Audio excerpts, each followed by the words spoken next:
Member for Surrey Whalley. The Minister of Education did reference Surrey, and I do have a question about Surrey. A decade and a half of BC Liberal mismanagement has left the Surrey School District in such a desperate situation that Lorraine McNally, a long-time distinguished, nonpartisan Surrey school trustee, put forward a motion calling on the city to stop all development in neighbourhoods with overcrowded schools. Does the Education Minister acknowledge that the Surrey School Board's unanimous recommendation is born of desperation and intense frustration with the failure of the BC Liberals to fund flexibly for growth in Surrey's school district?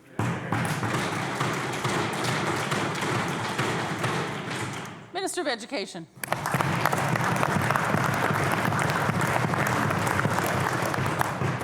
Honourable Speaker, people love Surrey. People move to Surrey. It is the fastest growing school district and the largest school district in the province of British Columbia, which is why we continue to work with the school districts. We look at the stresses that they're facing. Honourable Speaker, that's why we've invested $337 million in new seismic upgrades and new schools in Surrey since 2001.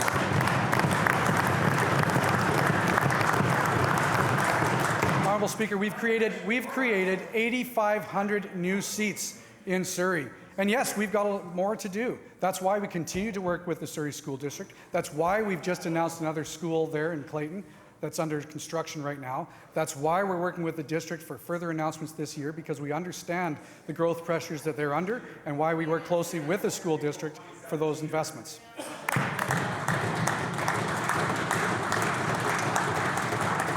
Surrey Whalley on a supplemental. Well, funding isn't keeping up in Surrey with the pace of growth. In Surrey, students are going to school on staggered schedules so they can accommodate more students than the schools were originally built for.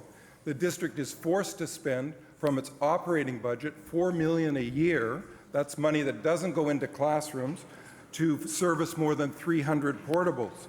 Conditions have deteriorated so much that the district has put forward an effectively desperate plan to stop all development because the BC Liberals refuse to fund for growth in Surrey. Does the Education Minister plan to rethink the education funding formula to provide the money for growth that Surrey schools and the Surrey economy desperately need for prosperity? Minister of Education.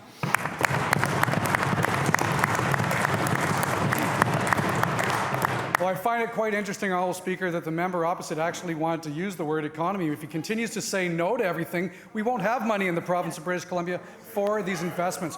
Honourable Speaker, when you look at Surrey, when you look at the fact that we've invested $337 million in 55 projects in Surrey, this side of the House understands that in order to have money to invest, you need to have a strong economy. You need to say yes to projects in the province. You need to say yes to Site C in my riding. You need to say yes to LNG. The money that comes in from those projects, Honourable Speaker, they might have a magic money fairy in the NDP back rooms. On this side of the House, we have a strong economy to make sure that we can invest in the province of British Columbia for students. Honourable Speaker, when you look at the fact that we have... Please continue. Thank you, Honourable Speaker. We continue to invest year over year. $64.6 million we recently announced in Clayton and other projects. They're going to create 1,800 seats in the District of Surrey. We know, and in fact, I actually just spoke with the school board this morning. We've said that we will work collaboratively with them. We understand the pressures they're under. And this side of the House, our government is committed to making sure we work closely with them to alleviate those stresses.